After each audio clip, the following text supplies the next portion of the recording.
So welcome to the first of an ongoing new lecture series called Global Security Policy Lecture Series. My name is Robert Powell. I'm a professor in the political science, and I'll be moderating this afternoon's session. Before I introduce today's speaker, I'd like to at least mention a little bit about this new lecture series and call your attention to two upcoming speakers. So the lecture policy series is a new series, and it's focusing on issues related to global security policy. And we're especially interested in how they intersect with science, technology, law, and other disciplines. Our next speaker will be Dr. Siegfried Hecker.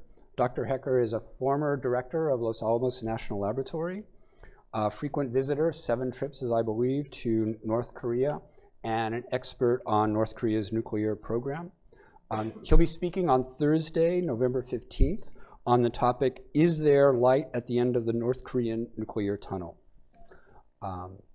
We have one more speaker scheduled this year, and it'll be General Michael Hayden. He'll be speaking on April 18th, and General Hayden is, as you may know, a former director of the NSA and of the CIA, and has recently published his book, Playing to the Edge, American Intelligence in the Age of Terror. You can find more information about the lecture series by visiting its webpage at the Institute for International Studies.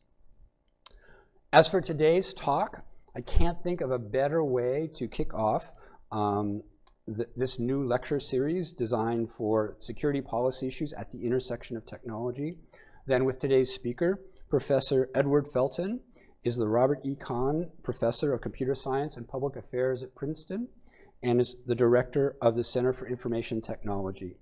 He's served formerly as the Chief Technologist for the FTC and most recently as Deputy Chief Technology Officer for the White House. Today he's going to be talking about, as you can read, guardians, aliens, or robot overlords, security in the age of artificial intelligence. Ed, thank you for coming and kicking off our lecture series. Thanks a lot. Thanks. Well, it's an honor and a little bit intimidating to be here. I've been doing computer science since before, I think, some of you were born, but I have not been doing security since I think any of you were born. So with that understanding, I've sort of found myself in the previous administration a little bit thrust into a role as of giving advice related to national and international security as it related to artificial intelligence and other areas of technology. And so that's my topic for today.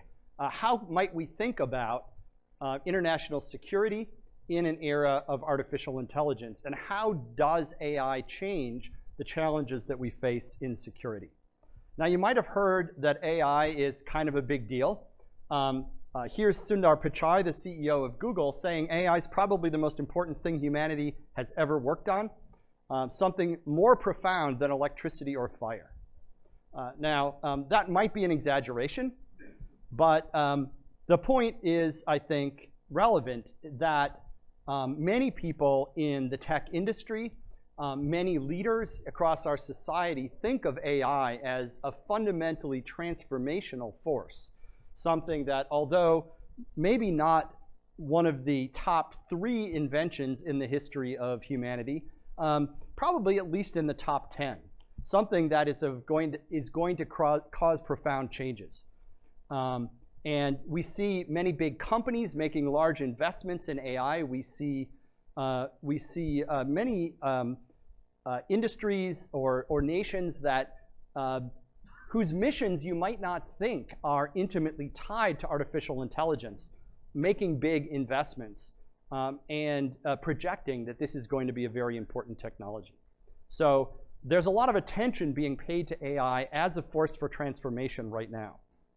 In addition, famous smart people like Bill Gates, the late Stephen Hawking, and Elon Musk have talked about artificial intelligence as an existential threat to humanity.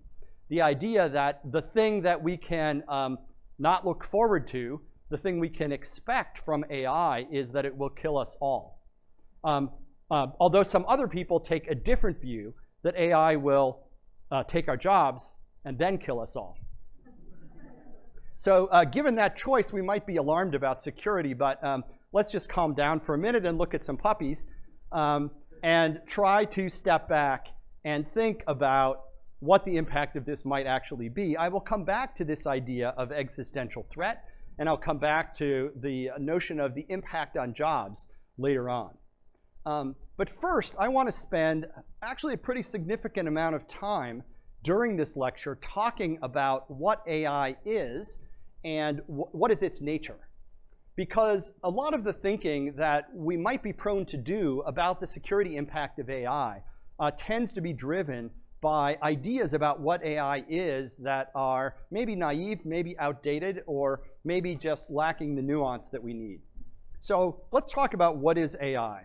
And first I have to make the embarrassing for the field admission that there is no single widely accepted definition of AI. You can open up pretty much any AI textbook and you'll see on on the first page or the second page this statement, this sort of apologetic statement that we don't actually have a single agreed upon definition for what this field even is. But here's a decent working definition that we can use, and this comes from John McCarthy, who is one of the early pioneers and giants of the field. And that is that AI is the science and engineering of making intelligent machines, especially intelligent software. Now, of course, what McCarthy is doing here, and which I am following him in doing, is sweeping all of the difficulty of definition into this word intelligent. What do we mean for a machine to be intelligent? And I'll come back to that. And I don't want to go into a deep philosophical discussion about what intelligence is. So for today's purposes, suffice it to say that we know two things about intelligence. One is that people have it, at least most of the time. And second is that we know it when we see it.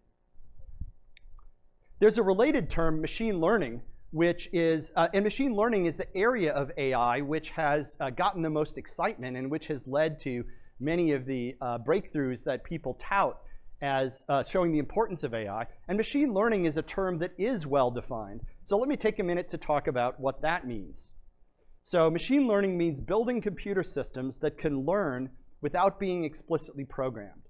That is, instead of a programmer writing down a rule or criteria that a program is supposed to use, instead we give that program some examples or some data, or we let it get some experience in operating some piece of virtual or real equipment. And we ask it to improve its performance over time by analyzing those examples or data or experience. And machine learning is typically broken down into three different kinds of problems, fundamental problems. The first one is what's called supervised learning.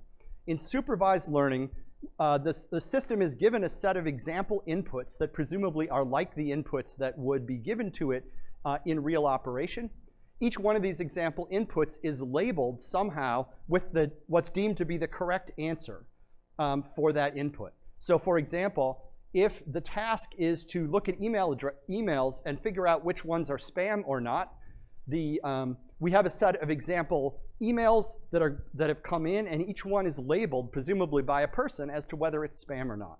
So given these examples, each example labeled with the right answer, we ask the machine to infer a rule that will make accurate decisions or predictions about examples that it hasn't seen. So given some new email that it's never seen, what is the likelihood that that email is spam? And we ask the machine to infer from examples how to judge new cases it hasn't seen. That's supervised learning. The second category of machine learning is what's called unsupervised learning.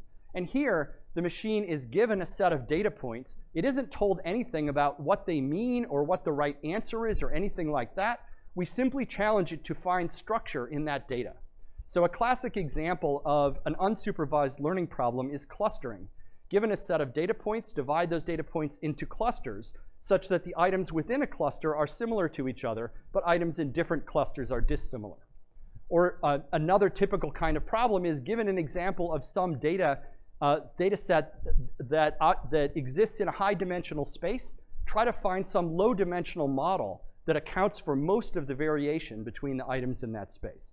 So finding structure in complex data that's given is the unsupervised learning problem. And the third major class of problem in machine learning is what's called reinforcement learning. And this is learning by trial and error. So given a set of controls, a set of knobs and dials and buttons that the system can virtually or really push or adjust, put it in an environment that gives positive or negative feedback on how it's doing, and we ask the system to figure out how to get good results. How do you push these buttons, turn these knobs to get consistently good output? So imagine letting loose a machine in sort of driving bumper cars at the fair, and we tell it to try to figure out how to run into the green car but not run into the other cars. And all it knows is that there's a single sort of scalar it can adjust, which we know is the steering wheel, but it doesn't. And there's another scalar it can adjust, which is the accelerator. We know that, but it doesn't. All it knows is it's controlling two sort of dials, and it has to figure out how to manipulate them to get the desired result. So that's machine learning. So this is well defined, and there are different kinds of problems here. Much of the progress and much of the excitement about AI has come along because of improvements in solving these sorts of problems that have happened in recent years. Okay, so that's what we're talking about. But now I want to take a bunch of time and talk about the nature of AI. What is this thing, and how can we think about it as a phenomenon? And I think one of the best ways to delve into the nature of AI and the way in which its nature might differ from our expectations is to start with a brief, very brief, intellectual history of the field. Because I think the early development of the field set a direction which has influenced up to today how we think about it. And so I want to start with the birth of the field in this famous paper by McCulloch and Pitts in 1943. And this was a collaboration between an electrical engineer and a logician. And most of what you need to know about what they did is contained just in that statement. Electrical engineer meets logician, and they write a paper together. So McCulloch and Pitts wrote a paper where the key idea was this, that mathematical structures, which are inspired by the structure of the brain, not copies of the brain, not exactly like the brain, but loosely inspired by the brain, that those structures can do complex logical reasoning. So what they did was they built a set of units. They built a system that was built out of units, and each unit looked like this. A unit had a set of inputs, which you can think of as just being real numbers. Each input is multiplied by a weight. The weight might vary in size. It might be positive or negative. That says how much each of these inputs and in which direction contributes to the behavior of this particular unit. Those inputs multiplied by weights are then added up, and the result of that sum is then passed through this sort of threshold circuit, so that if this weighted sum is greater than some threshold value t, then the output of this will be 1, and if it's less than the threshold, the output will be 0. And this is a unit. It's loosely inspired by a neuron in someone's brain. A neuron receives electrical stimuli from other neurons that come in. There might be different strengths of connection between an input neuron and a unit. And roughly speaking, the more excitation comes into a neuron through its inputs, or if the excitation is enough that it will cause that input to fire and produce an output. So this is not exactly a neuron, but it's sort of inspired by it. And so what McCulloch and Pitts did is they said, we can build a network of these where we line them up in layers and interconnect them from layer to layer. And at the very end, we can have a single output that comes out that is the answer. And what they observed is that any kind of computation or process which could be represented in formal logic as a series of and, or, and not operations, what we call today a digital circuit, that anything that can be represented that way can be built as one of these networks. And it's a relatively straightforward process to do this. You can figure out how to make one of these that acts like an and, one of these that acts like an or, one of these that acts like a not, and then you could just compose them together to get any logical computation you want. So mathematical structures inspired by the brain can do complex logical reasoning. That was the gist of this paper. And this really was the launch of the field of AI, although the term artificial intelligence wouldn't come along for another 15 years. I want to move next to a famous paper by Alan Turing in 1950 called Computing Machinery and Intelligence. And this has one of the best first sentences of any paper ever. I propose to answer the question, can machines think? So there's a lot in this paper. It's really a pretty remarkable read, even today. It includes things like a prediction of how many memory cells would exist in a computer in the year 2000, which was pretty remarkable in 1950 and actually was within an order of magnitude of correct. But for our purposes, I want to talk about what Turing called the imitation game, which we today call the Turing test. And this was Turing's definition of what it would mean to demonstrate that a machine was intelligent. And the way that Turing framed that question was, as we would describe it today, is can a machine impersonate a person in a chat room? So you go into a text chat room, and there's someone else there. That someone else is either a person or a machine. You get to ask questions and talk with it, whatever it is, for a while. And at the end, you say, is that a person or is that a machine? And if you can't tell the difference, then Turing says that the machine has passed the test of intelligence, and that machine is deemed to be intelligent. Now, that's not the obvious test, but Turing makes an argument in the paper for this. But he makes there's two important ideas behind this, which have been very influential in the field. The first is to define intelligence by the externally visible behavior of a thing rather than anything about its internal state. We don't ask, is the machine conscious? Does it have an experience of intelligence or thinking like we do? It doesn't have to have any kind of consciousness or self-awareness. It doesn't have to be like anything to be it. We only ask, does it behave in a way that's intelligent? We don't ask about internals. That's number one. And number two is the idea that the goal is to behave like a person would. Now, Turing recognizes that some of the things that a computer that there are some things that even in 1950 a computer can do better than a person, like arithmetic. And so Turing talks about how if asked to do a task in arithmetic, a computer impersonating a person would have to pretend to be slower and less accurate than it is. But at least Turing says that if a computer can perform up to or beyond human capability along sort of every dimension that might matter in a conversation, then we're going to call that machine intelligent. Right? So intelligence is defined by behavior, and the goal is to behave as a person would. So those two papers form the foundation for how people have thought about AI as a field and endeavor over the years. I want to now spend one slide fast-forwarding through the history of the field since 1950. And with apologies to any AI researchers here, let me try to do that by making just 3 points ways in which the understanding of the field at a basic level has moved beyond those two papers. The first has been an increasing focus on what we call narrow AI. So narrow AI is in contrast to general AI. General AI is trying to make an intelligence like a human intelligence, something that is general purpose and adaptable, that can be given put in any kind of situation and will figure it out and do something intelligent. That's general AI. Narrow AI is a system that is designed to solve some particular narrow problem, some well-defined, well-structured problem in which we can measure performance or success in a clear way. So that's narrow AI. And AI research, although without giving up on general intelligence as a goal or as an important topic for research, much of the focus and much of the progress has happened within the sphere of narrow AI. And that has been a change since the early work in the field, which sort of envisioned general AI as being the only kind of intelligence that we would worry about.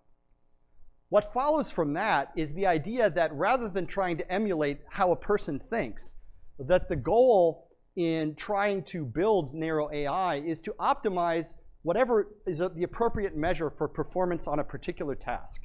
So rather than trying to be like a person, we simply say, we are doing, let's say, a language translation task, and we want to have the most accurate translation. Or we're doing a facial recognition task. We want to be able to recognize individual members of the Berkeley community, let's say, by an image of their face, and we want to get the most accurate score on that. So the idea that we're optimizing performance on task rather than using a human as the standard. One implication of this is that machines might do much better than people. People, in fact, human performance can sometimes almost fall away in how people in the field think about improvement. And then finally is the rise of statistics-driven methods. When I talked about McCulloch and Pitts, I talked about a formulation which was very much in terms of logic and the application of formal logic. But what's happened over the years is a few changes in the way that those sorts of structures that they talked about are built, and a move toward methods that are more statistical in nature. And one way to think about advanced machine learning is that it's essentially just statistics on steroids. That it's a set of new classes of statistical methods which are able to fit and build much more sophisticated and complex models without some of the problems of overfitting that you might get in traditional statistical models. So the rise of statistics and the sort of marriage of statistics with AI has been one of the big trends in the field. So this sort of gets us to how people think about this field now. A focus on narrow task-specific stuff, optimizing measures of performance on task, because remember, we're just looking for good performance. We don't care about what's happening on the inside, or we only care about what happens on the inside to the extent that it lets us get better performance on task. And then the rise of statistics-driven methods, where you iterate and use larger and larger amounts of data to get more and more precise models and better predictions. All right, so that's one lens on understanding AI, how people think about it. I want to pivot and sort of turn our point of view a little bit and talk about some of the more specific lessons that we have learned over this time. And I want to call out 3 particular lessons, which is sort of about the nature of the artifacts that emerge from this process. And the first lesson is that AI in practice is not a single thing. It's different solutions for different tasks. The focus on narrow AI has meant that a sort of division of the field into many different sub-areas. And an AI practitioner is trying to solve a particular narrow problem with a measurable metric for success. And that means that AI is fundamentally not sort of one thing we try to build, a machine intelligence. It's really a huge array of different solutions to different problems. And that means one consequence of that is that at any point in time, AI might outperform people on some cognitive tasks while severely underperforming people on others. There's not some moment at which AI passes us. In fact, it's a task-specific question. The second lesson is that successful AI tends not to think like a human. So remember that we're not trying to emulate how people think. We're not trying to emulate anything like the internal process of human thought. We're just trying to get good performance on task. And experience has shown that if you want to think of successful AI as an intelligence, you kind of have to think of it as an alien intelligence. One way we can see that is by looking at the mistakes that AI systems make. So here are 3 mistakes made by state-of-the-art AI systems. So a state-of-the-art image recognition system classified this as an Indian elephant. It classified this as an assault rifle. And a state-of-the-art facial recognition algorithm identified this Carnegie Mellon professor as misidentified as the actress Milla Jovovich. And if you're wondering what the real Milla Jovovich looks like, it's that. So none of these are mistakes that we would make. These are like comically bad mistakes as far as we are concerned. But the systems that made these mistakes perform on average as well as people on real tasks, on real image recognition tasks, and on real facial recognition tasks. So you could imagine, so what's going on here? What's going on is essentially that these are extremely clever optical illusions as far as the machines are concerned that are tricking it. For example, you'll notice that this guy is wearing this super clever camouflage glasses. And there's these strange sort of stripes and dots on there. Well, these glasses are carefully engineered to be a Milla Jovovich disguise to the machine. So there's some kind of optical illusion going on here that doesn't work on us, but seems to work on the machines. Now, if the machines, there are also mistakes that we make that are easy cases for them. So if they had a sense of humor, they would probably laugh at our mistakes. So alien intelligence makes different mistakes than we do. So AI errors are not like human errors. In tasks for which there can be said to be a style of doing the task, advanced AI will have a different style than people. In things like playing chess or playing other kinds of games, where you talk about different people playing in a different style, machines have this kind of weird alien style, which is different. What's easy for AI systems might be difficult for us, and vice versa. So what that means is that an effective teamwork between a machine and a person might be extremely effective because their strengths and weaknesses might complement each other. So there's a big opportunity there, and I'm going to come back to this at much more length later on. But it turns out that teaming up with an alien is really difficult. Because if you don't understand somebody and they don't understand you, it's hard to work well together hand in glove. Lesson number 3 is that on many tasks that we might try to apply AI or machine learning to, more effort or more data translates into better AI performance. That is, AI is not like some magic dust that you can sprinkle on something and make it smarter or better performing. Because narrow AI is a set of complex task-specific solutions, it takes a lot of hard work, a lot of task-specific effort by engineers and task-specific data collection and curation to improve performance. More data or effort translates into better AI performance. That means you can keep doing better and better by trying and invest harder and investing more, but it means you have to try harder and invest more if you want to do better. So here's one of my favorite examples of steady progress by effort. This is a graph of the performance of the best computer chess programs over time, from 1984 up until nearly the present. That's the x-axis, that's time, and the y-axis is ELO rating, which is the natural measurement of chess playing performance. And to give you an idea of what this ELO rating scale means, if your ELO rating is 200 points higher than mine, that means you'll beat me about 2/3 of the time in a game. So equal intervals here correspond to sort of equal win ratios between the players. And so what do we see? What we see is something that looks remarkably like a line, sustained over over more than 3 decades. That's pretty remarkable. This is many generations of computing equipment.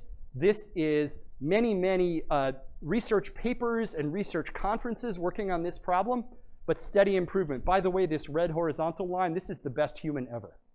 And you can see that the machines just kept doing better and better. There was a moment when IBM made a huge investment, but then after that, so you get this outlier point, but other than that, they just kind of keep going up. And machines get better than reach the level of people, and they just keep going.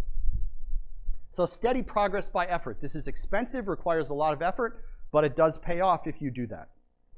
One consequence of this idea that more effort or data translates into better AI performance, is that machines in general seem to be not as good as people at learning from experience.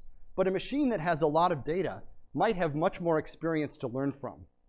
A New York City cab driver might have a lot of experience that makes them better at driving a cab in New York, but that New York City cab driver can only have one lifetime of cab driving experience, whereas a self-driving vehicle can have the data from many lifetimes of cab driving that it can use to train its algorithms. And more data and more effort can lead to a better outcome, even though that human cab driver is inherently a better learner. All right, so that is what AI is about. That is its nature. I now want to turn the page and ask, what does this mean for security? Okay, and the first thing I want to do is to talk about the robot apocalypse. Because these famous smart people like Bill Gates and Elon Musk have talked about it, because this is the topic that sucks all of the oxygen out of the room if you're going to have a discussion about AI and security, let me talk about this and just dispense with it. So where is the argument in favor of existential threat? Where does this come from? Well, the first version of this argument comes from this paper in 1965 by Jack Good, who was a British-American statistician, called Speculations Concerning the First Ultra-Intelligent Machine. This paper also has an awesome first sentence. The survival of man depends on the early construction of an ultra-intelligent machine. End of paragraph. So a lot of high-stakes papers here. So this was Good's paper, and Good here introduced an argument that I'm going to recap for you in a minute. Now this argument was made most famous by a later essay called The Coming Technological Singularity by Werner Vinge. But I want to go back to Good's original paper because the gist of the argument, I think, is made most clearly. The argument that there will be some kind of technological singularity was made most clearly in Good's version. So here is a quote from Good's paper. This is the nub of his argument.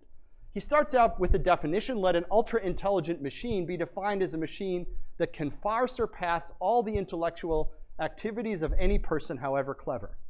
He then says, since the design of machines is itself one of those intellectual activities, an ultra-intelligent machine will be better than any person at designing machines, and he argues forward from there. Rather than reading the rest of this, I want to summarize his argument a little bit more simply as this four-step argument. And the four steps in Good's argument go like this. First, he argues that an ultra-intelligent machine, by his definition, will exist at some point in the not-too-distant future. He then argues that each ultra-intelligent machine that exists will design a machine of even greater intelligence than itself. Not just that it will be able to do so, but that it will, in fact, design and cause to be built that smarter machine. 3, that from that, an intelligence explosion, what he calls an intelligence explosion, will result, and depending on exactly which commentators you read, intelligence explosion maybe means rapid exponential growth in intelligence, maybe means super exponential growth, but anyway, really, really fast, a sort of runaway growth in intelligence that happens very suddenly, and then 4, that the intelligence of people will be left behind. So this is his argument. And this argument has gotten a lot of adherents over the years. And what's really interesting about this to me is that this argument does not follow logically. In particular, point 3 does not follow from point 2. Point 2 says that there is an increasing series of intelligence levels, that the level of intelligence of each successive machine will be greater than the one before. So you have a series or infinite series or sequence which is increasing. And from that, it follows that the sequence will increase rapidly as you follow it out. And that just doesn't follow as a matter of logic, right? It doesn't follow that increasing forever leads to an intelligence explosion. In fact, a function can increase forever and asymptote to some limit so that it increases forever while always being small. From this, number 3 just doesn't follow. Unless you think I'm hiding something in Good's argument, here is the original text. Let's go back. Here is the point where he jumps from 2 to 3. He says each intelligent machine would design an even better one. That's step 2. There would then unquestionably be an intelligence explosion, and the intelligence of people would be left far behind. So Good's argument for getting from step 2 to step 3 is just this word. And here's a pro tip, an intellectual pro tip for students.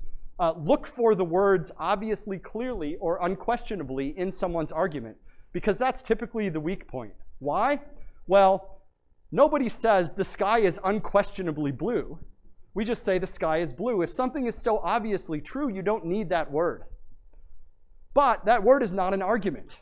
It's basically an acknowledgement by the author that there is a little gap in the argument that makes the author uncomfortable.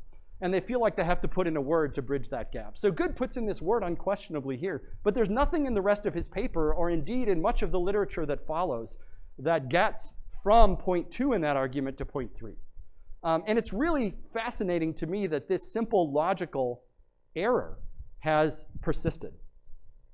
And by the way, here's an example of ever-increasing performance that doesn't lead to an exponential explosion. In fact, the best evidence is that as time goes on, this will eventually asymptote out, because there is such a thing as an optimal level of play in chess, and the belief is that there is a ceiling on chess ratings, so that you can't get better than making the best move in every single position. And the best evidence indicates that optimal chess play is somewhere below 4,000 in rating. And so this curve will eventually asymptote. So improving forever and getting much better than people, but not explosively, more like a slightly faster car passing a slightly slower car on the freeway.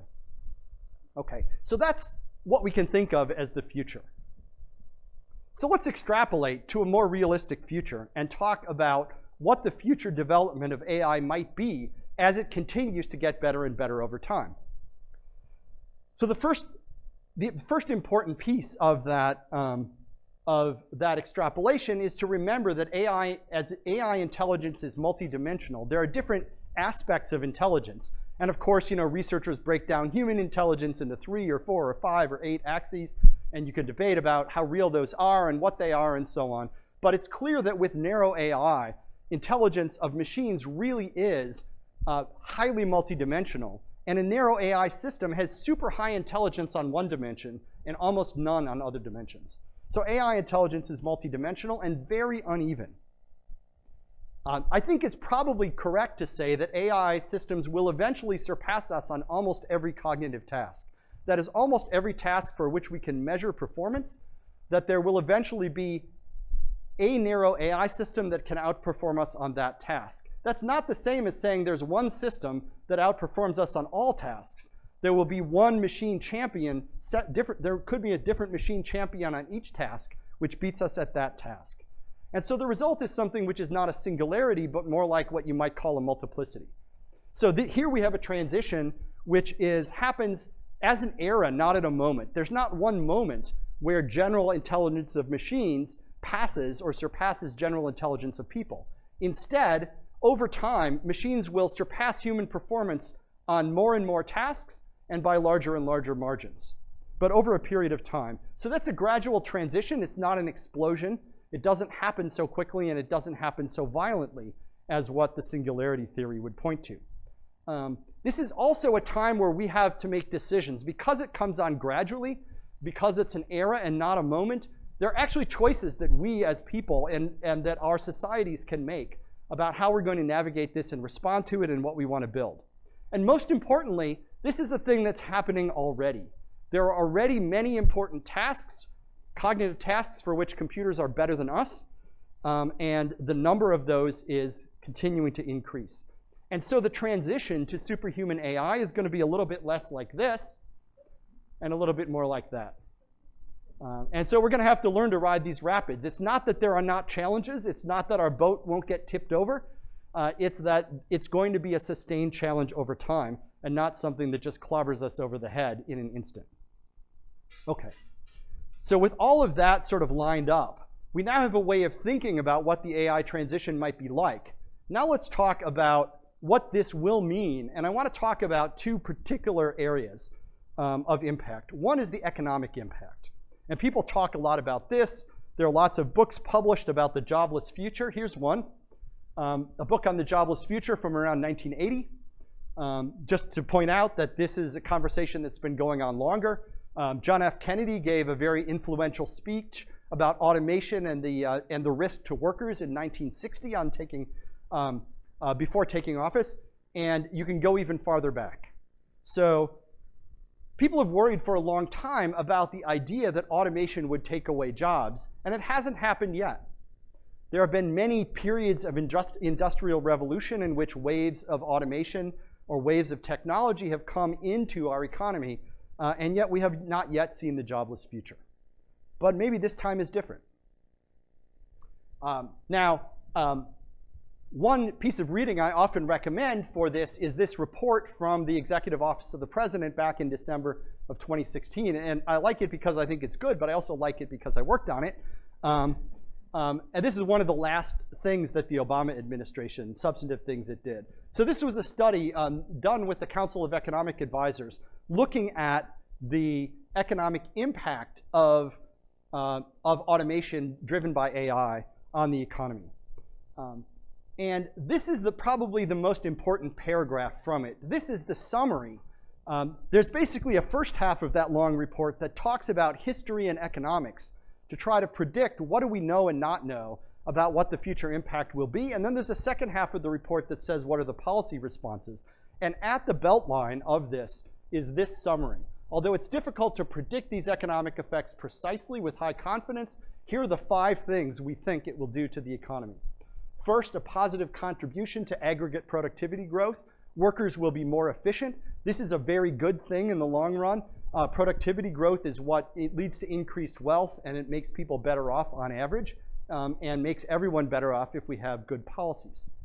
Second, changes in the skills that are demanded by the job market, including greater demand for high-level technical skills, but that's not the only effect. There will be shift in demands even for non-technical, or what we think of as low-tech or low skill, or low education or low wage skills. But changes in what the job market demands of people, leading potentially to a mismatch between the skills that workers have and the skills that the job market asks of them. Third, an uneven distribution of impact. Uneven impact across sectors, across wage levels, education levels, job types, and locations. Notice that this doesn't say where the impact will be heavier, which sector, wage level, education level, job type, or location will be hit harder, just that we know that the impact will be uneven. Fourth, churning of the job markets, a greater rate of job destruction, a greater rate of job creation at different places, and then finally, the loss of jobs for some workers in the short run, and possibly longer depending on policy responses. So this is not a prediction of a jobless future, but it is a prediction of rougher waters for workers over time. Now, one of the things that makes this complicated, at least for our economy in the US and for most of the developed world, is that these impacts of automation will be superimposed on economic trends that have been going on for a long time and that are somewhat worrisome. So for example, here is a graph of labor force participation from right after World War II until almost the present. The blue line is labor force participation by adult men, and the red line by adult women. And the vertical gray lines are recessions. And so what do we see here? We see that for men, there is a long-term decline, a very steady decline over multiple generations of time in labor force participation from almost 90% to less than 70%. So what accounts for this? Is it retirements? No, there aren't enough of those. Is it people who get rich and retire early? Nope, not enough of those. Is it men who leave the labor force because their female partners have come into the labor force? Nope, there's not enough of those either.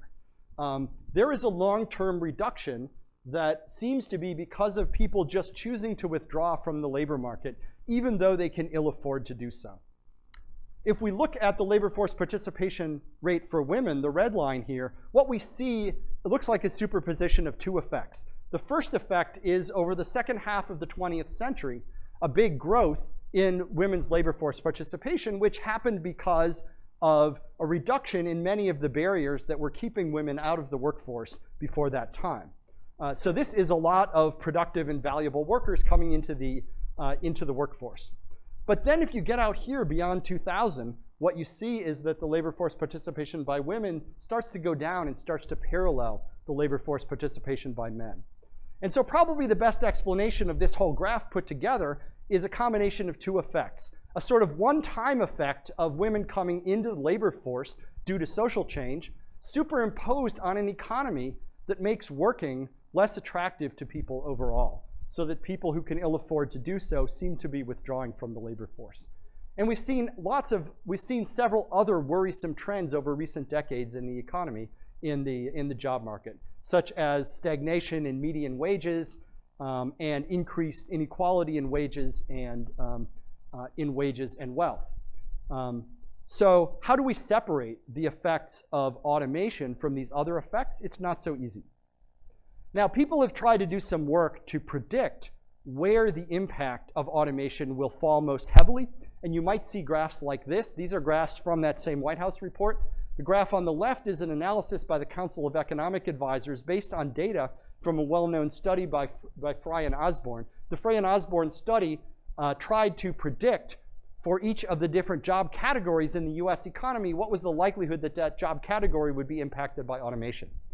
And so if you analyze the data this way, what you find is that for job categories where the average wage is less than $20 an hour, 83% of those would be impacted by automation, 31% of mid-wage jobs, and only 4% of high-wage jobs. This is a different data set from a different underlying study. This is from the OECD, and this compares the likelihood of jobs having automatable skills versus the education level required to do that job. And what you see is low education workers being hit much harder, Bachelor's degree, 1%. Graduate degree, 0%. So stay in school, kids. Now, there's a lot of reason to take these sorts of analyses with a grain of salt. That there's a lot of uncertainty here. People have criticized the models. Other studies have shown different results. My own work on this problem has shown no statistically significant relationship between wage level and likelihood of being impacted by automation. And there are some significant sources of bias in these sorts of studies. In particular, these sorts of studies rely on the judgments of experts, by which I mean economics and computer science graduate students, as to the automatability of different jobs. And no surprise that graduate students tend to believe that the job that require graduate education are way too complicated and sophisticated to automate. In fact, studies show that really across different categories of people, that everybody seems to think that their own job is hard to automate, but other people's jobs are easier. So you have to take all of this with a grain of salt. We really don't know. So what are the impacts of this on the international economy? There's a few things. First of all, we're going to see more churn in jobs and industries and sectors. And to the extent that countries specialize in certain types of jobs or industries or sectors, we're going to see uneven impact on different countries and different regions of these changes. Some will be hit harder, some will be hit less hard, but we don't know exactly where. We see a possible shift in the income and wealth distribution.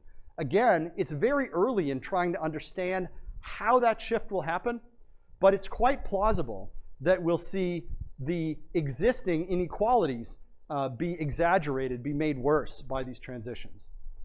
But the good news is an overall increase in productivity, which long run, with good policies, can make a lot of people better off. Okay, so more churn, more uncertainty in the economy is about all we can say based on what we know about the economics. And given the importance of this issue, you'd expect there to be huge amounts of research going on these problems of how to predict the economic impacts of AI. And there are many good researchers working on it, but I think that there's room for a lot more. All right. I want to talk about a different impact that relates to security, and that is the impact of issues of competition and speed in a world of AI. So there's a real attractiveness to wanting to go fast when you're in a competitive environment. So in a military setting, the US military, people are always talking about the OODA loop. This is the idea of observe, orient, decide, and act. The idea is if you're in a complex situation where you're dealing with an adversary and you need to operate adaptively, that you tend to operate through this cycle where first you observe, you see what's happening in the world around you, you look at your sensors, you look at sort of raw data about what's happening. You then orient, which means you make sense of what you're seeing. You make a sort of model that says, oh, this is what's happening over there, someone is trying to do this, etc. You orient and build a picture of the world. Then you decide what you're going to do, and then you do it. And then having acted, you cycle back to observe what happened, and you go around this loop again. So this idea of the OODA loop, and this being the dynamic that allows you to adapt, and in a competitive environment, you're always asking whose OODA loop goes faster. The idea that if your OODA loop is faster than the other person's, that you're going to win in a competition. That if you are playing basketball against someone, let's say, if I'm playing basketball against someone and my OODA loop is faster than theirs, whenever they try to go around me, I will already be there because I can react faster than they can act. Similarly, if I want to go around them and go to the basket, they can't possibly keep up because I am adapting to their moves before they can even start making them. And so going faster gives you an inherent advantage. And so there's a kind of imperative that pushes you to go fast because you want to go faster than the adversary, and the adversary wants to go faster than you. And this happens in adversarial settings. It happens in cybersecurity. There's a drive to speed up attack, and there's a drive to speed up defense. It happens in financial trading. This is what high-frequency trading is really about. And it happens in warfare. That when you have militaries that have weapon systems that they're using to fight with each other, there is a technological and tactical imperative that pushes you to want to be able to act and react faster. In particular, what you get is an imperative to move at machine speed. And if you're going to move at machine speed, you have to get rid of the slowest component of the system, and the slowest component of the system is, of course, a person who you might want to put in the loop. And so this has an impact on cybersecurity, and it has an impact when you're talking about automated weapons. And I want to talk for a minute about automated weapons because this is a really important topic, and it's one with high stakes. And it's one that also is, I think, a very useful mental laboratory for thinking about how we analyze the delegation of important decisions to AI systems when there's a technological force that is pushing us toward doing that. So I'm not talking about this, killer robots.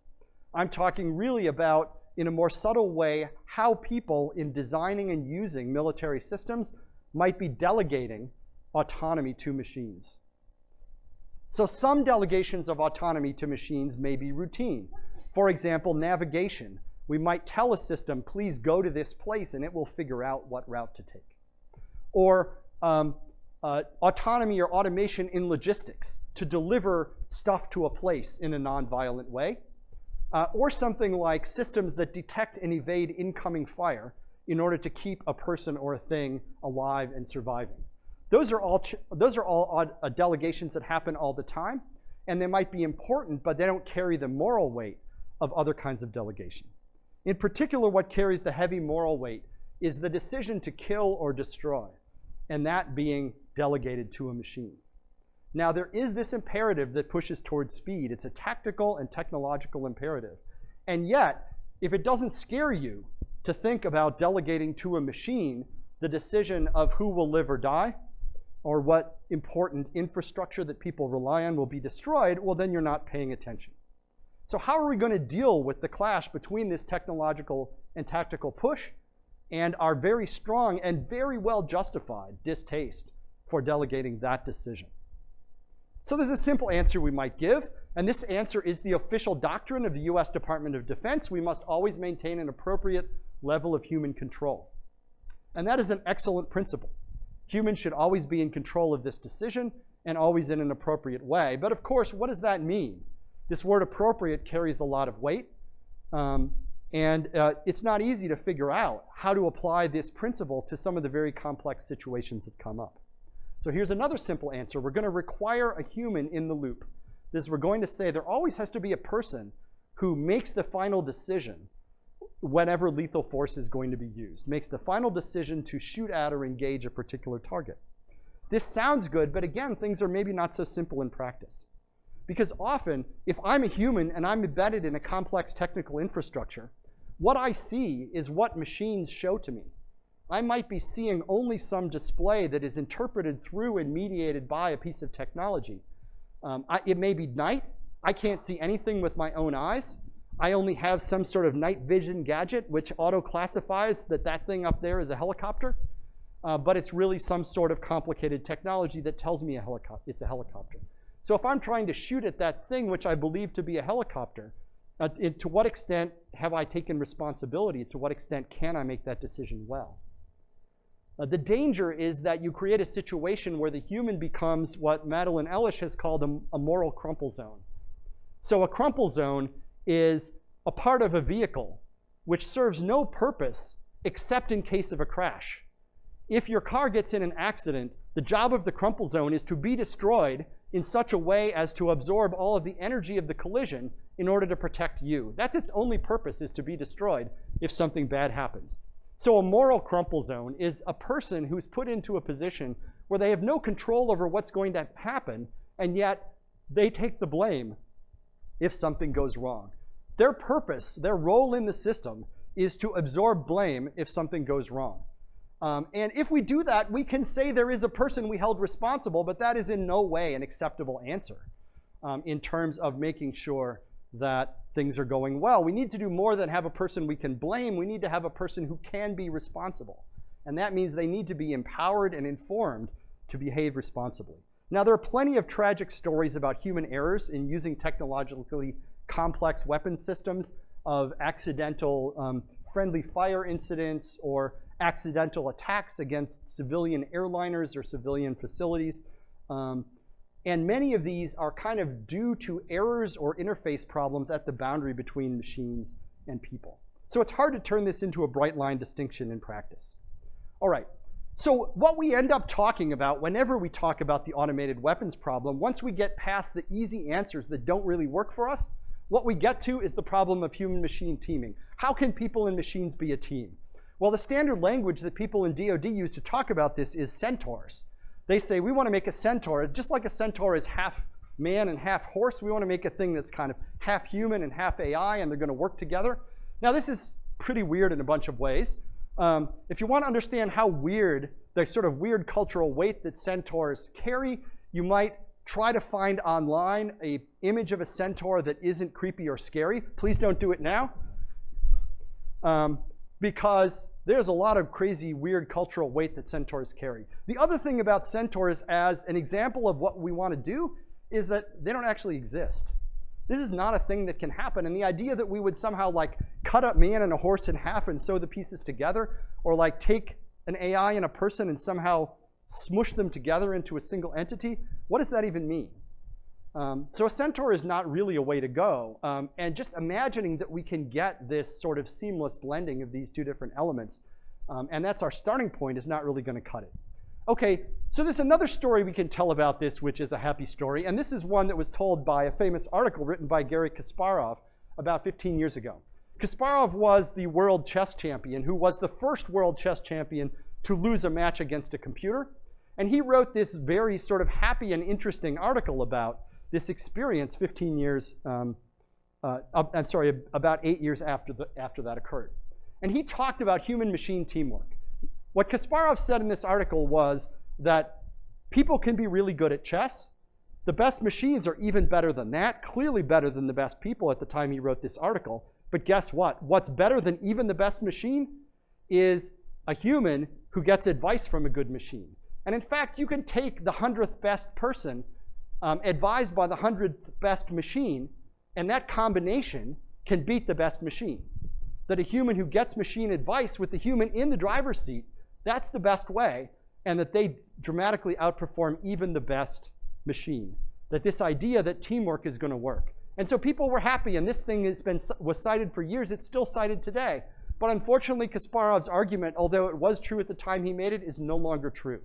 Today, machines are so much better than humans at chess that putting a human on the same team is just a mistake. That if the human overrules the machine, the human will almost always be wrong. And so the rational thing to do is to just get that human fool out of there, let the machine decide it will make the best decisions. So that happy story that teamwork somehow magically wins might work for a while, but eventually machines will be enough better that machines will be better than people. Okay, so how are machines and people going to work together in a complex environment in a world where machines have narrow intelligence? Well, you can look at your org chart and you can say, what are the different roles that are required in my organization or operation? And you can say, well, AIs may be better at this one and that one. And then you can sort of slot AIs into those systems and try to build a system or a larger team.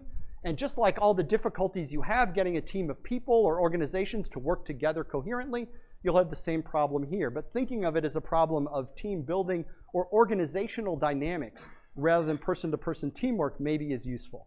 With AI assigned narrow tasks, but within a broader team. Okay, but what role will machines then play in a military setting? I still haven't really answered that question, partly because I don't know.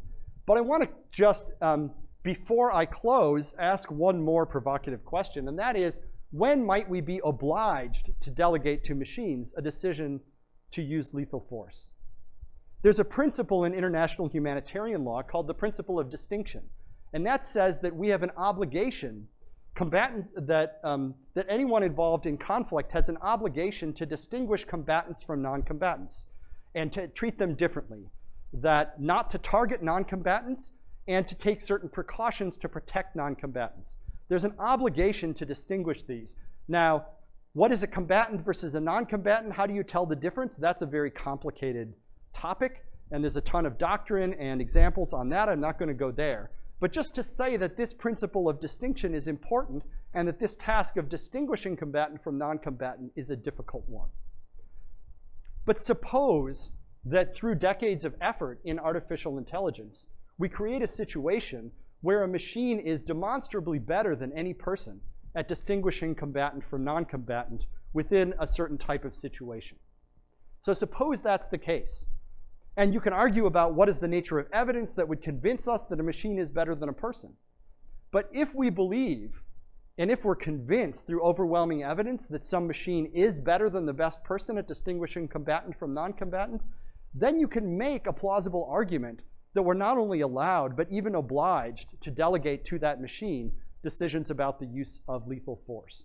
Because like the human who was on the chess playing team who we had to kick off the team because they made too many mistakes, here, the people would make mistakes that would lead to the death of other people.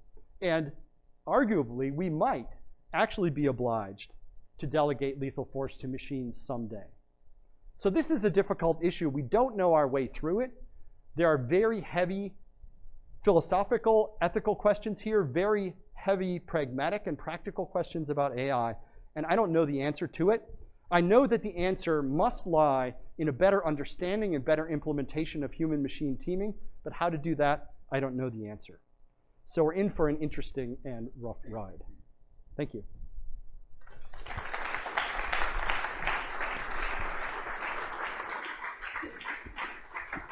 A great talk. So we have some time for some questions, and if you just raise your hand, I will select. Yes, please. So there's security in your title.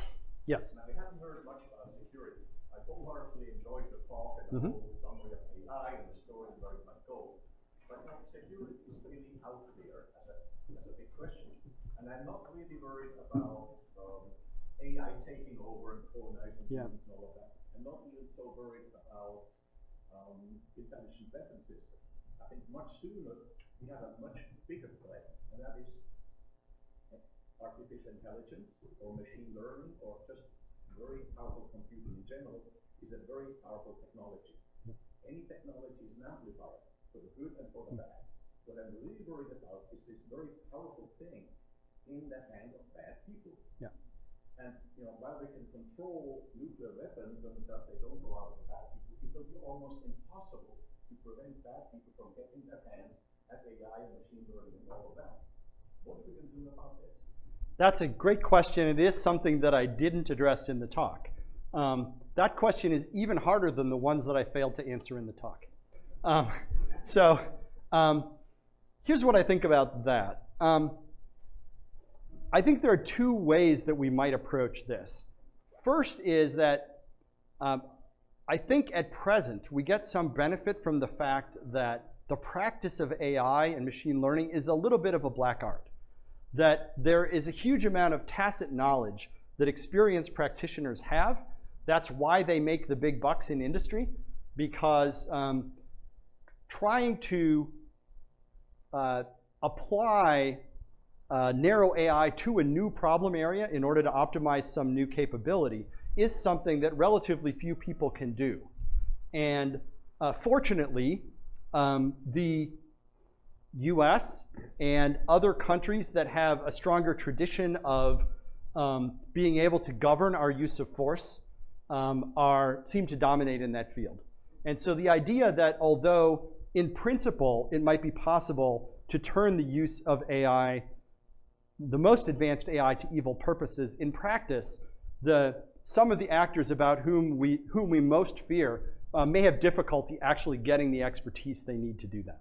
I think that's number one. Number two is, I think in some respects this looks like other kinds of security problems in which it is might be possible for someone to make some extremely scary thing in their garage.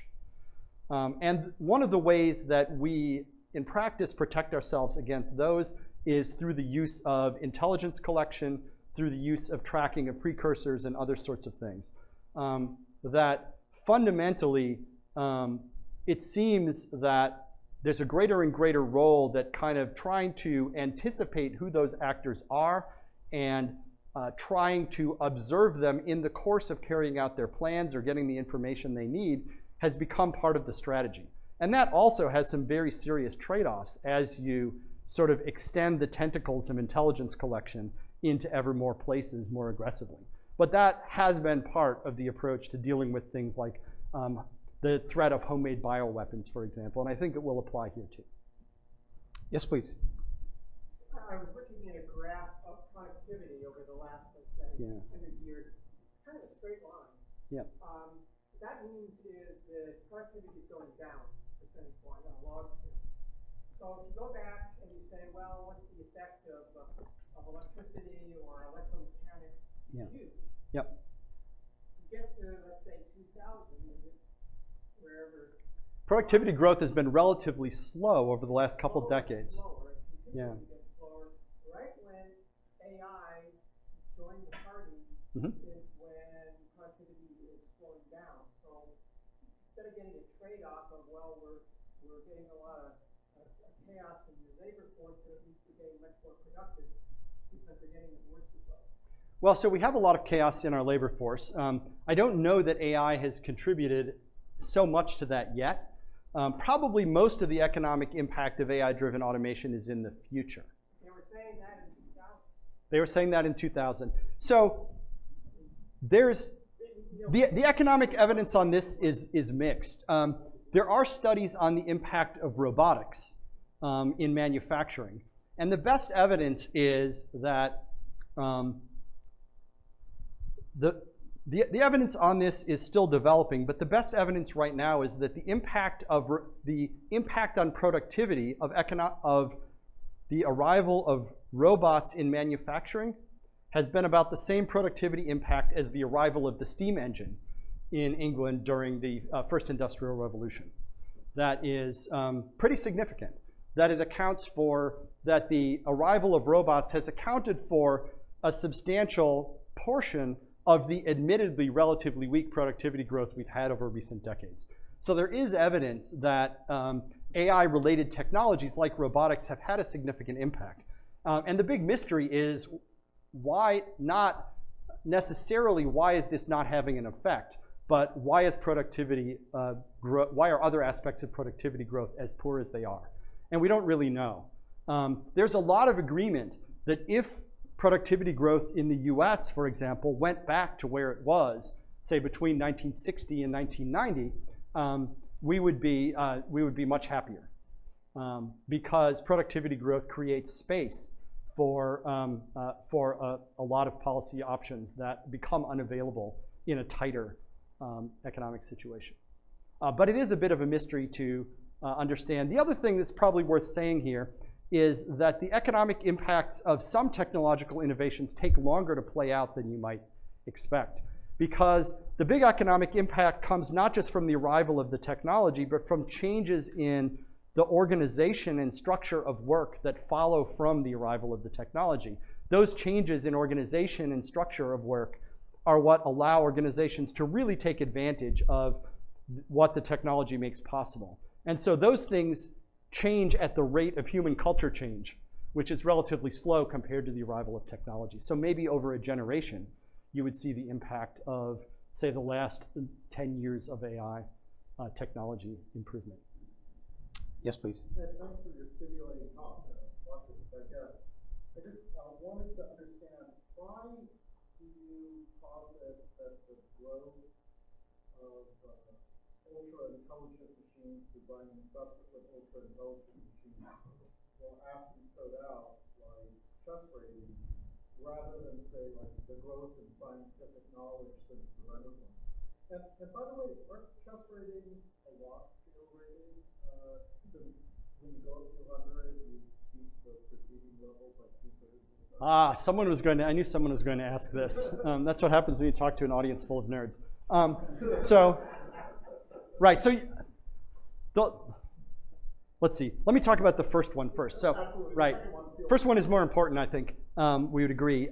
So I'm not positing that that the improvement in intelligence will necessarily asymptote but I am positing that we should not expect sustained rapid exponential growth or even super exponential growth. The reason for not expecting super exponential growth is pretty simple. Basically, almost nothing in natural or human affairs grows super exponentially. But there's even reason to believe that you won't see very rapid exponential growth. And it's a more complicated argument than I tried to make here. But there's several reasons to think that. One is, to get exponential growth at all, you have to conclude that there's a sort of constant percentage improvement in intelligence, whatever that means, at each level. So not just that each machine can make another machine that is X amount more intelligent than it, but it has to make one that's X times as intelligent, right, for some X greater than 1. Right? That then would lead to exponential growth. And I would tend more to think that there are diminishing returns in the improvement of machine design. That's what we see with people designing ever better machines. So that's part of the argument. There's another part of the argument that says that if this effect is so strong, then the singularity should have happened already. Because nowadays, actually most of the labor involved in designing or analysis involved in designing a new machine is actually done by machines, right? There are human engineers who do some aspects of the design, but increasingly more and more of the hardware and software design of the stuff that actually ships in a computer is actually produced by machines based on these sort of instructions or specifications made by people. So it's already the case that you have machines heavily involved in the design of new machines, and we know that Moore's law already exists, so that there's a sort of exponentially improving level of performance on one dimension, but that exponentially improving level of performance on kind of certain kinds of numerical calculations is not spilling over into exponential improvements in other aspects of machine performance. And so it's a more complicated discussion, which I'd be happy to have offline. But I think that the weight of the evidence is against the idea of rapid exponential growth. And it goes, but something like a linear growth is more plausible. Now, right, so the second part of the question is about chess ratings. And let me just talk quickly about that, right? You can always turn linear growth into exponential growth by rescaling the axes. And the question is, so the question is really, what's the most natural way of drawing the y-axis for a particular problem? And let's just debate that over drinks. Andrew. Thank you so much for your talk. You discussed AI as being a tactical imperative. I'm wondering whether you've given much thought to the idea that it might also be a strategic imperative. Yeah. How these technologies might impact escalation dynamics, particularly with regards to ISR technologies and the speed at which we're making defense decisions. So are we thinking about it through deterrence the right way? How do these technologies do that? Fantastic question. I don't know the answer. If you can figure it out, please publish it. I think these are exactly the right kinds of questions to be answered. This sort of illustrates one of the challenges I found I had in preparing this, was that there are so many hard questions, and I think not much is known about a lot of them, and I feel like I can't speak confidently to many of them. But that's a great question. Michael?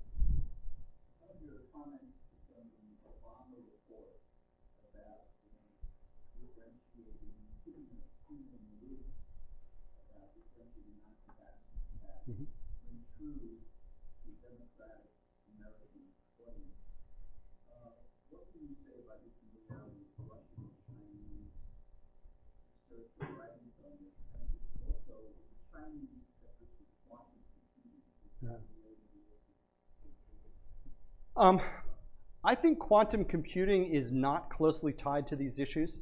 To the extent that quantum computing matters, it might matter because it might allow the machine learning algorithm, the training algorithms, the algorithms that take large sets of data and try to fit a computational model to them. It's a kind of sophisticated form of curve fitting, that those algorithms might be accelerated a lot by the arrival of quantum computing. But it's not clear, actually, to me, how big an advantage quantum computers would give on those problems. That it may be that even the classical algorithms that exist for those problems are pretty efficient. So I'm not sure that quantum computing makes a big difference. I'm sorry, could you repeat the other part of the question? Oh, Russian and Chinese, right, thanks. The Russians, for example, don't seem to have any problem resisting hostile involvement hospitals and putting large numbers of children. Yeah. So that's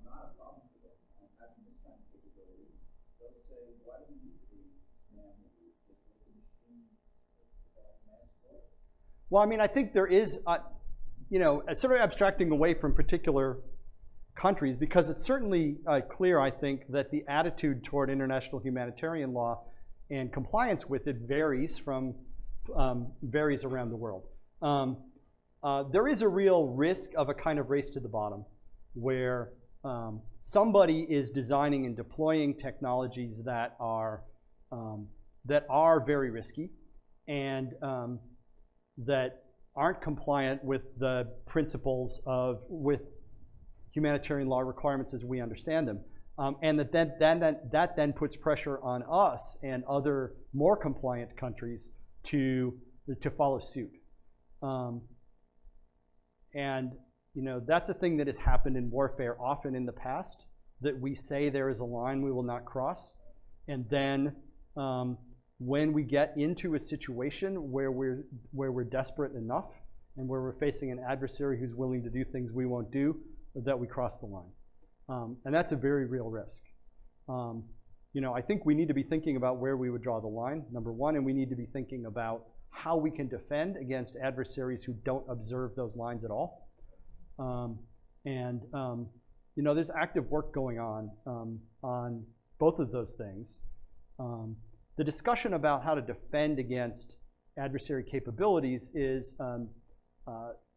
something that gets a lot of attention, but unfortunately it tends not to get a lot of attention in unclassified discussions. So I think we probably have time for one more question, so please. I really enjoyed your talk, thank you. But I'm struggling to understand why you push back on those two bar charts that you showed, where sort of the automation versus salary and education. And while I agree with you that it's not obvious that ability to automate sort of correlates with education required to complete the task, it does seem, you know, based on what you said, that effort scales linearly with progress, that you would need somebody who's incentivized to automate those high education, high salary jobs. Which, you know, no CEO is going to try to automate themselves out of a job, whereas you would be incentivized to automate, you know, low-level employees out. Sure. There's different arguments that are made about this. One of the arguments is that the economic incentive to develop a substitute for a worker is higher if that worker costs the employer more, right? That maybe the CEO doesn't want to fire himself, but he'd be happy to fire, you know, some highly paid experts who work in the company. And so there is an argument that says that there's a bigger economic win for replacing a high-wage worker, and therefore the economic incentive to develop AI to replace high-wage workers is higher. So that's one argument why it might in principle tilt the other way. The other argument why things might in principle tilt the other way has to do with sort of basic reasoning about what are the factors that would make machines relatively better at something than people. So one of the things that might make machines relatively better than something at people is that it's a thing that machines are inherently good at. Another is that it's a thing that people are inherently bad at. And arguably one of the signals that a task is really hard for people is that people have to study for years and years and years to learn how to do it. So something that requires years and years of graduate education and writing a dissertation, that must be really unnatural for humans to do, right? And therefore, perhaps a machine which is just like medium good at that has an inherent advantage over people who are sort of inherently bad at it. You know, and sometimes if you're in graduate school, it feels like this is like an inherently difficult task. I'm not going to go there. Well, I just did. But there are some reasons to believe that high skill jobs or high education jobs are actually more prone to substitutability. And we see examples like certain kinds of tasks that radiologists do, which are automated. And in fact, in my own research on this, one of the job categories that is likely to be most impacted by automation is airline pilot. Something which is easily automatable, often automated today. And the argument on the merits for having a person who can sort of in the cockpit and can take over is getting weaker and weaker with time. That is a historically relatively high paid and high training job. And yet it's one of the ones which seems most automatable. So I think it's debatable on principle, And I think the evidence, although it gets a lot of attention, and that graph is used a lot, that I think the evidence to support it is still relatively weak. And so I would say that the jury is mostly out on this question. There's someone who has a very forceful hand, so a short question. Okay. What's your favorite AI-related movie? What's my favorite AI-related movie? I don't love any. Sorry?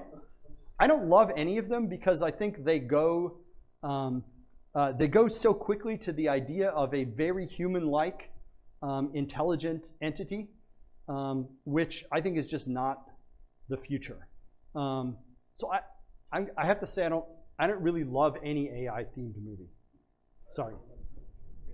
So I'd like to thank Ed for just an extremely intelligent, although human intelligent talk. Thank you. Thanks.